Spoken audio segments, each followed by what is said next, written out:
Hormuz দখলে এই মুহূর্তে আবার শুরু হয়ে গেছে তীব্র লড়াই, যাকে বলা হয় একেবারে ধুন্ধুমার দুপক্ষের তীব্র যুদ্ধ। স্ট্রেট অফ হরমুজ কার দখলে থাকবে? গত কয়েক মাস ধরে আমরা দেখেছি যে স্ট্রেট অফ হরমুজে একের পর এক ঘটনা ঘটে গিয়েছে এবং তার মধ্যে আবার উত্তপ্ত হয়ে উঠেছে এই স্ট্রেট অফ হরমুজ। অর্থাৎ এই যে ছোট্ট জায়গাটা স্ট্রেট অফ হরমুজ, এই ছোট্ট জায়গাটা একদিকে বন্দর আব্বাস আর উল্টো দিকে রয়েছে সৌদি আরব। এই যে মাঝের ছোট্ট জায়গাটা, এদিকে দুবাই রয়েছে, এই যে ছোট্ট জায়গাটা, এই ছোট্ট জায়গাটাকে দখল করতে দুপক্ষ একেবারে ধুন্ধুমার লড়াই শুরু করে দিয়েছে। কখনো ইউএসএ ব্লকেজ বানাচ্ছে, আবার কখনো ইরান পাল্টা প্রতিরোধ গড়ে তুলছে। এর মধ্যে বেশ কিছু আপডেট সামনে উঠে এসেছে যে কি হচ্ছে এই স্ট্রেট অফ হরমুজে, কিভাবে ধুন্ধুমার লড়াই চলছে, সেই ছবি তো আপনাদেরকে আমরা দেখাবো। এবং তার সঙ্গে কি স্ট্র্যাটেজি নিয়েছে আমেরিকা, কি স্ট্র্যাটেজি ইরানের। তাহলে কি তৃতীয় বিশ্বযুদ্ধ এবার এই পারস্য অর্থাৎ পার্সিয়ান গালফেই কি তাহলে এই তৃতীয় বিশ্বযুদ্ধের দামামা বেজেই গেল? আমরা এই পুরো বিষয়টা নিয়ে কথা বলবো। আমাদের সঙ্গে রয়েছেন আন্তর্জাতিক সম্পর্ক বিশেষজ্ঞ শুভাশিস ব্যানার্জি। আপনাকে স্বাগত জানাই আজ তাক বাংলায়। এই যে স্ট্রেট অফ হরমুজ, এই যে ছোট্ট জায়গাটা, এদিকে দুবাই আমরা দেখতে পাচ্ছি, তার সঙ্গে এইদিকে কাতার রয়েছে, বাহরিন রয়েছে, মানে এই যে পারস্য উপসাগর বা পার্সিয়ান গালফের এই যে দেশগুলো, আর এপারে রয়েছে ইরান। আমেরিকা এখানে কিছুদিন আগে ব্লকেড বানিয়ে রেখেছিল, তার মধ্যে আবার শুরু হয়ে গেছে যুদ্ধ। কি পরিস্থিতি এই মুহূর্তে, কোন দিকে যাচ্ছে অবস্থা? আমি এই ছবিটা দেখানোর আগে একটু আপনার কাছ থেকে জানতে চাই। দেখুন, প্রথম কথা হচ্ছে, একটা সময় ছিল যেটা আপনি প্রথমেই ইউজ করলেন যে কথাটা ওয়ার বা যে কোনো রকম কাইনেটিক, এখন সেখান থেকে অনেক ঊর্ধ্বে চলে গেছে। এখন চলে গেছে এমন একটা জায়গায় যেখানে রেলেভেন্স খোঁজার চেষ্টা করছে দুটো দেশ, এবং রেলেভেন্স খোঁজার দিকে খুব এগিয়ে আছে আমেরিকা। আমেরিকা বারবার চাইছে এটা বোঝাতে যে তাদের এই যুদ্ধটা গোটা পৃথিবীর স্বার্থে যথাযথ, যেটা ওনারা বোঝাতে ফেল করছে। এবং ফেল করছে বলেই ন্যারেটিভ, কাউন্টার ন্যারেটিভ, সেটাকে এস্টাবলিশ করার জন্য যে কোনো এক্সটেন্ড অবধি যাচ্ছে। আপনি যেহেতু ম্যাপে দেখাচ্ছিলেন, আমি বলি এই সেকশনে যত রকমের বড় বড় রিফাইনারি ছিল, প্রায় 90% অফ দ্য রিফাইনারিকে আমেরিকা কাইনেটিক স্ট্রাইক করে দিয়েছে। সেটা কাইনেটিক স্ট্রাইক করার পরে যে রিটালিয়েশনটা এরা শুরু করেছে, সেই রিটালিয়েশনটা কিন্তু ইকোনমিক ওয়ারফেয়ার। আমি বারবার বলছি, এখানে ওয়ার ইকোনমিক্সটা বোঝাটা খুব দরকারি। আমি এইখানটা যদি আপনি যান তাহলে বুঝতে পারবেন এই অঞ্চলের যেই হিটগুলো ইরান অ্যাবজর্ভ করেছে, ইরান রিটালিয়েট করছে কিভাবে। ইরান রিটালিয়েট করছে এই সব জায়গাগুলোতে, বিভিন্ন যে দেশগুলো দেখছেন সেই দেশগুলোতে যা যা যা যা আমেরিকান এস্টাবলিশমেন্টগুলো আছে সেইগুলোকে ইরান হিট করছে। এবং কেন? ফেব্রুয়ারির পর থেকে সেগুলো ইরান কারেক্ট। এবং সেখানে আমেরিকা কি বুঝেছে যে ইরান আমাদের ভূমিতে তো পৌঁছতে পারছে না, ইরান কোথায় হিট করছে? আমাদের ইনভেস্টমেন্টে। এই যে গোটা প্রসিডিয়ারটা চলেছে, এইটার রিফ্লেকশনটা তো কোথাও আনতে হবে। এইটার রিফ্লেকশনটা আনার জন্য আমেরিকা কি করতে শুরু করলো? হরমুজ প্রণালীটাকে দখলদারি করা শুরু করলো। বলতে শুরু করলো কি, আমরা একটা কর এস্টাবলিশ করব, সেই করের মধ্যে দিয়ে আমরা সিকিউর করে পাস করাবো। আচ্ছা, আপনি নিজের এস্টাবলিশমেন্টকে বাঁচাতে পারছেন না, আপনি অন্য লোকের থেকে কর নিয়ে তাকে বাঁচাবেন? Is it acceptable matter? It is not. Secondly, Iran একটা খুব বুদ্ধিমানের কাজ করছে। ইরান যতবার দেখছে যে এই জায়গাটার উপরে আক্রমণ হচ্ছে, ইরান ততবার তাদের যে বেস স্টেশনসগুলো আছে সেখান থেকে আক্রমণ আছে আমেরিকান এস্টাবলিশমেন্ট। আমরা ইরানের দিকটা নিয়ে আলোচনায় আসবো, তবে তার আগে একটু দেখাই যে এই মুহূর্তে যে কাইনেটিক ইভেন্টস, যেটা আপনি বলছেন শুভাশিস, এই যে কাইনেটিক ইভেন্টস কি কি হচ্ছে। মিলিটারি মুভমেন্ট 8719 প্লাস, এই মুভমেন্টটা শুরু হয়ে গিয়েছে। আমরা যদি একটু দেখি, এই যে এক্সপোর্ট ট্যাকটিক্যাল স্ট্রিপ, এই জায়গাটাতে মিসাইল স্ট্রাইক হচ্ছে এই জায়গাগুলোতে।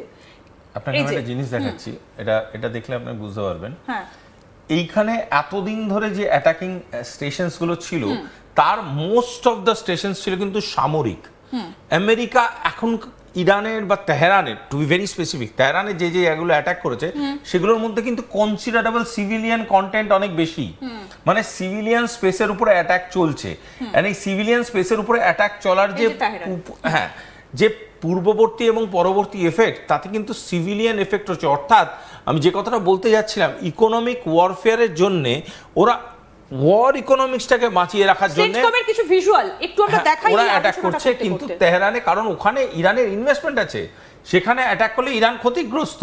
এনার্জি হাবগুলোতে অ্যাটাক করলে ইরান বেশি ক্ষতিগ্রস্ত হবে, সেই জন্য অ্যাটাক করছে। But on a bigger circle, this is irresponsible act by Americans. একদম। এই যে সেন্টকমের তরফ থেকে এই যে নতুন করে বেশ কিছু ছবি ইউএস সেন্ট্রাল কমান্ড সেখান থেকে বেশ কিছু ছবি ইতিমধ্যেই সামনে এনেছে। কি বলা হচ্ছে, আমেরিকা এবং ইরানের মধ্যে নতুন করে সংঘাত। এই যে এইখানে আমরা এই যে মিলিটারি মুভমেন্টগুলো দেখতে পাচ্ছি, এই যে এত military movement, Iranian cruise missile storage and launch site, এই যে বিভিন্ন জায়গাগুলো আমরা ম্যাপের মাধ্যমে দেখতে পাচ্ছি যে কতগুলো মিসাইল স্ট্রাইক হয়েছে। এই যে রেড কালারের যে জায়গাগুলো, একটু যদি ম্যাপে আপনারা ভালো করে দেখেন তাহলে বুঝতে পারবেন, এই যে রেড জোনগুলো, এই যে মিলিটারি 8719 প্লাস, মানে এই জায়গাগুলোতে কিন্তু এই মুভমেন্টগুলো শুরু হয়ে গিয়েছে। আমরা যদি আরো দেখি, এয়ার স্ট্রাইকটাকে যদি আমরা সিলেক্ট করি তাহলে আমরা দেখতে পাবো যে মিসাইলটাকে সরিয়ে দিলাম, এই যে এয়ার স্ট্রাইকগুলো কোন জায়গাতে হয়েছে আমরা যদি দেখি তাহলে হচ্ছে বন্দর আব্বাস।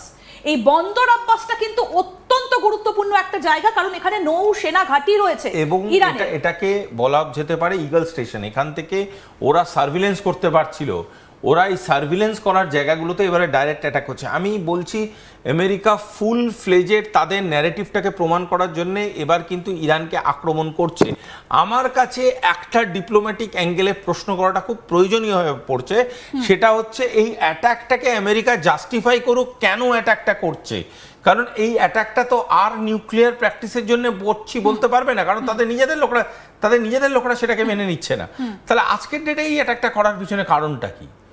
শুধু যে বন্দর আব্বাসে করেছে তা নয়, আমরা যদি আরেকটু এদিকে এগিয়ে যাই, এই যে চাবাহার, এই চাবাহার পোর্টেও কিন্তু অ্যাটাক করছে, এবং যেটা ইকোনমিক্যালি কিন্তু অত্যন্ত গুরুত্বপূর্ণ। দেখুন, যদি আপনি এসসিও দেখেন, এসসিওর ট্রেড রুটগুলো দেখেন, সেখানে কিন্তু একটা জিনিস বুঝতে পারবেন যে এই জোনটায় যে অ্যাটাক করার কথা বলছে, এই জোনটা ইন্ডিয়ান ইনভেস্টমেন্ট আছে, চাইনিজ ইনভেস্টমেন্ট আছে, রাশিয়ান ইনভেস্টমেন্ট আছে। এইখানে অ্যাটাক করার পিছনে কারণটা কি? আমি বারবার বলছি, আমেরিকানরা চেষ্টা করছে ইকোনমিক থ্রাস্ট আনছে। কারণ কি, ও বুঝতে পারছে যে আমি যদি ইকোনমিকভাবে এদের আঘাতপ্রাপ্ত না করি তাহলে কিন্তু আমার ন্যারেটিভ অফ ওয়ারটা আমার দেশেই এস্টাবলিশ করতে পারছি না আমি। আপনি একটা জিনিস লক্ষ্য করুন, আমেরিকাতে অনেকদিন ধরে অ্যাটাক করছে। আমেরিকা নেটো থেকে ফেরার সময় কি বললো ডোনাল্ড ট্রাম্প? যে আমার উপর আক্রমণ হতে পারে। কেন বললো? কারণ অল্টারনেট ন্যারেটিভটাও তৈরি করার চেষ্টা করছে যে আমি ভালো পজিশনে নেই, ভিকটিম কার্ড খেলার চেষ্টা করছে। কেন ভিকটিম কার্ড খেলার চেষ্টা করছে? কারণ যখন এই অ্যাটাকগুলো ও করছে, এই অনৈতিক অ্যাটাকগুলো ও করছে, এইগুলোকে জাস্টিফাই যাতে করতে পারে, এই জাস্টিফাই করার জায়গায় নিজেকে নিয়ে যাওয়ার জন্য এগুলো করা। একদম। আমরা আরেকটু যদি ম্যাপটাকে একটু ক্লোজলি যদি দেখাই যে কোন কোন জায়গাতে অ্যাটাক করা হয়েছে, আমরা এখানটাতে যদি আসি তাহলে দেখতে পাবো যে এই জায়গাটাতে হাই কনফিডেন্সিয়াল একটা জায়গা, এবং এখানে ট্যাকটিক্যাল স্ট্রিপ, এই যে এখানে কিন্তু শুরু হয়ে গিয়েছে এই যে এয়ার স্ট্রাইক হচ্ছে বন্দর আব্বাসে, এবং বন্দর আব্বাস কিন্তু একটা অত্যন্ত গুরুত্বপূর্ণ জায়গা। তবে আরো বেশ কতগুলো জায়গা এখানটাতে একটু আপনার কাছ থেকে জানতে চাই যে এবারে আমেরিকা একেবারে বেছে বেছে আক্রমণ করছে। আমরা যদি গত বছর জুন মাসে দেখি, ফোর্ডো, নাতাঞ্জ, এই জায়গাগুলোতে আক্রমণ শানিয়েছিল।